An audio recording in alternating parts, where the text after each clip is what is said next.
जर तुम्ही इकडे या. नमस्कार करताना घ्या.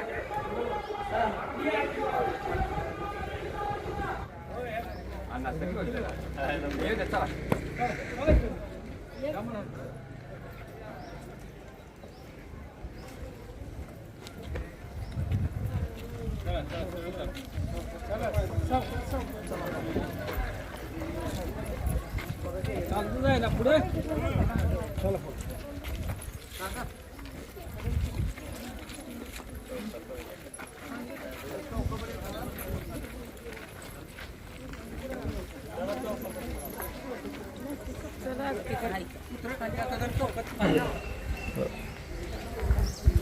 चालू केलंय. हा करतो की. चला. छत्रपती शिवाजी महाराज की जय. आपण आज मुंडेवाडीमध्ये प्रचार होम टू होम प्रचारासाठी आपण मुंडेवाडीत आलो आहे. मी सुभेदार हनुमंत काळे, माझ्या सौभाग्यवती मनीषा हनुमंत काळे ह्या जिल्हा परिषद गट गोपाळपूर गट या गटातून जिल्हा परिषद सदस्यासाठी उभा राहिलेत. मी आज मुंडेवाडीमध्ये आहे होम टू होम प्रचारासाठी. मुंडेवाडीचे ग्रामदैवत पीर साहेब यांच्या दर्ग्यात आहे. माझं एकच सर्वांना आव्हान आहे की सर्वांनी, मी आजपर्यंत एक 30 वर्ष देशसेवा केलेली आहे. तर इथून पुढं आता मी निवृत्त आहे आणि इथून पुढं मला सोलापूर गटामध्ये आपलं जिल्हा परिषद गटामध्ये जर मला समाजसेवेचा आणि याचा जर तुम्ही चान्स दिला तर मी तुमचा सदैव आभारी राहीन. आणि जे काय वातावरण सध्या तयार आहे आपल्या गोपाळपूर गटामध्ये, तर ह्या वातावरणालाही थोडंसं चेंज करण्याचा प्रयत्न राहील माझा. बाकी ज्या बी काय बेसिक समस्या आहेत गोपाळपूर गटातल्या, सगळ्यात महत्त्वाची समस्या अशी आहे की जिल्हा परिषद शाळा ही गोरगरिबांचं साधन होतं, सोयीचं आणि अत्यावश्यक साधन होतं. तर त्या जिल्हा परिषद शाळा जवळपास 90% बंद पडायच्या मार्गावर आहेत. मग ह्या शाळा चालू करणं हे प्रामुख्यानं आमचं विजनमध्ये राहणार आहे. त्यानंतर आरोग्य सुविधा, तसेच स्वच्छता, गावातील जे बी कामं आहेत त्याच्यावरही आमचं भर राहणार आहे. रस्ते, वाड्या वगैरे यांना तिथपर्यंत पाणी पुरवठा वगैरे योजना कार्यरत नाहीत, गावापुरत्या मर्यादित आहेत, वाड्या वस्त्यांनी नाहीत.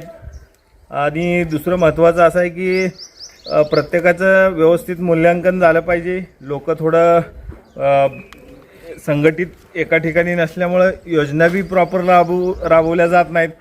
कारण योजना गावासाठी असतील तर गाव सगळं मोकळं झालेलं आहे, सर्व लोक वाड्या वस्त्यांनी गेलेत. म्हणून विकास हा वेगळ्या पद्धतीनं प्लॅन करावं लागेल. त्या पद्धतीनं सगळं रचना करूनच पुढं करता येईल. विकासाची विजन काय काय आहेत? आता सध्या तुम्ही निवडणुकीला उभारलाय, अपक्ष उमेदवार आहेत. सध्या कशा परिस्थितीचं गोपाळपूर गटामध्ये नियोजन कामाचं करणार? प्रामुख्यानं गोपाळपूर गटाच्या जी मेन समस्या आहेत, गोपाळपूर जिल्हा परिषद गटामध्ये आजपर्यंत बिनविरोध अशा पद्धतीचं वातावरण तयार होतं. ह्यावेळेस थोडं प्रत्येकानं काय जनतेतूनच माझ्यासारख्या सैनिकाला आव्हान केलं गेले की मेजर थोडंसं हे गोष्टी बदलल्या पाहिजे. तुमच्यासारख्या माणसाची समाजाला, जनतेला गरज आहे. तुम्ही ह्या गोष्टीमध्ये येऊन थोडंसं जे बी आहे की आम्हाला थोडं मदत होईल अशा हिशोबानं जनतेनंच आपल्याला इथं बोलवलं आहे. माझा पूर्ण प्रयत्न राहणार आहे निर्भीडपणे काम आणि सर्व्हिस सगळ्या लोकांपर्यंत डिलिव्हर करण्याचा माझा प्रयत्न राहणार आहे.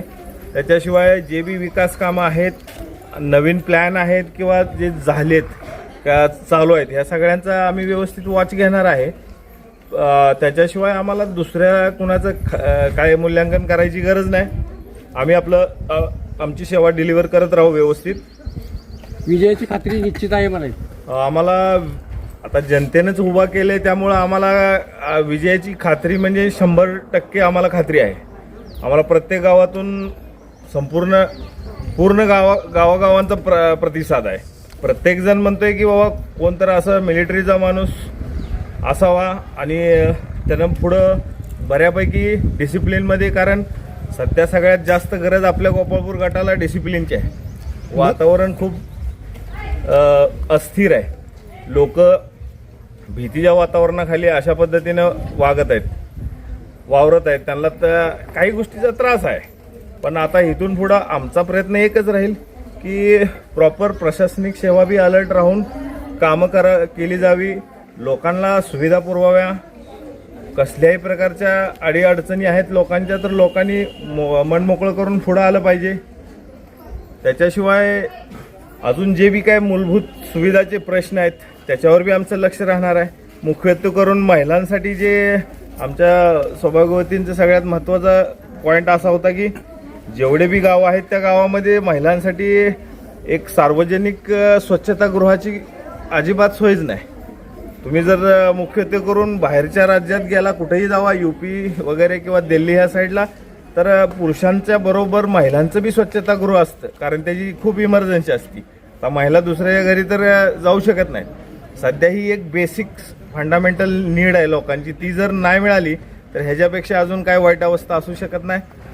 आम्ही थोडंसं देशसेवेच्या कार्यातनं पूर्ण इंडियामध्ये फिरलोय, पूर्ण देशात फिरतोय. आम्ही बघतोय ज्या पद्धतीनं बाहेरचे ग्रामीण एरिया, बाहेरच्या स्टेटमधला ग्रामीण एरिया डेव्हलप आहे, त्या अनुषंगाने आपल्यातला खूपच माग आहे. अजून याला बराच काळ घ्यावा लागणार आहे. आपण किती त्यासाठीच आपण चांगली लोक पुढे आणणं महत्त्वाचं आहे. आम्ही भविष्यात विजनरी चांगलं विजन ठेवूनच राहू. आणि बाकी ज्याला बी काय आमच्यात मुक्त वातावरण राहणार आहे, भयमुक्त वातावरण राहणार. प्रत्येकजण आमच्याशी डायरेक्ट येऊन भेटू शकतोय, समस्या मांडू शकतोय. आम्ही त्यांच्या समस्या तत्परतेने सॉल्व्ह करण्याचा प्रयत्न करणार. त्याच्याशिवाय आता काय आहे की ह्या गटामध्ये महत्त्वाचं होतं की आरक्षण हे ओपनच्या जागेसाठी होतं, परंतु तरी बी मोठे पक्ष आहेत त्यांनी जबरदस्तीने आरक्षण संपवण्याचा प्रयत्न केला आहे. आणि आरक्षण संपवण्याचाच नाही तर आता असा प्रयत्न केला आहे की आता माझा अर्ज राहिला म्हणल्यावर, या सेट आहे म्हणल्यावर त्यांना थोडंसं ते भीती निर्माण झाली का काय, जे बाकीचे आमच्या समाजात बी थोडं फोडाफोडीचा कार्यक्रम केला आहे. आणि जे दुसरे 3 ओपनचे उमेदवार आहेत त्यांना बी सपोर्ट चालू आहे. आता इतक्या दिवस त्यांनी प्रचार बंद केला होता, पण त्यांनी बी प्रचार चालू केला आहे.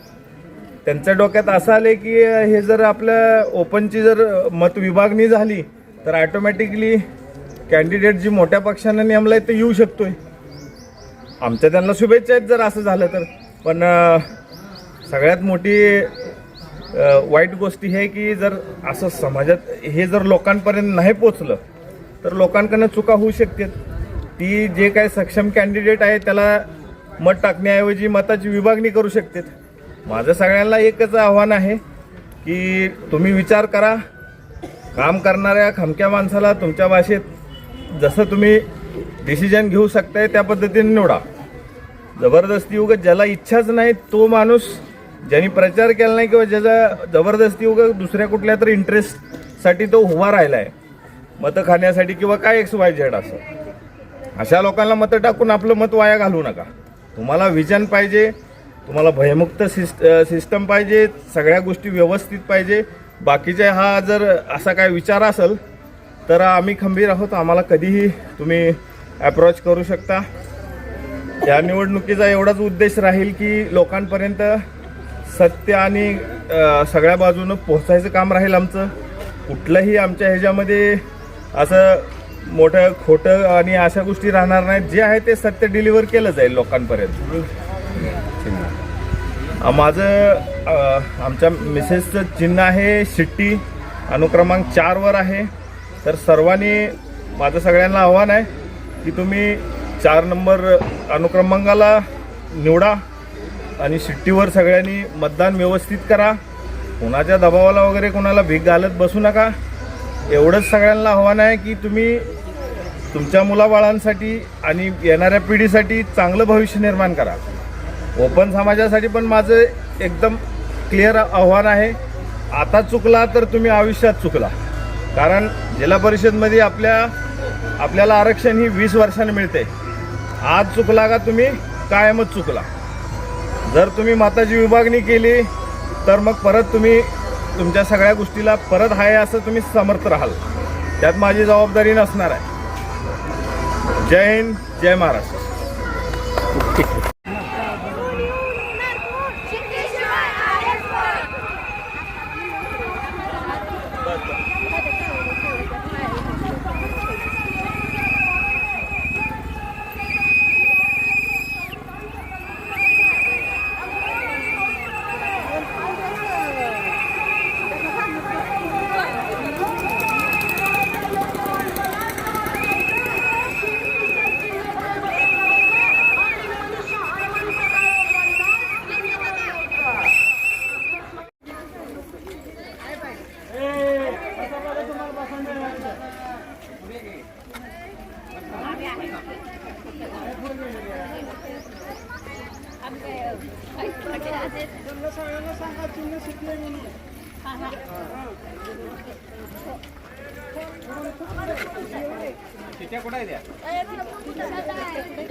तुमच्या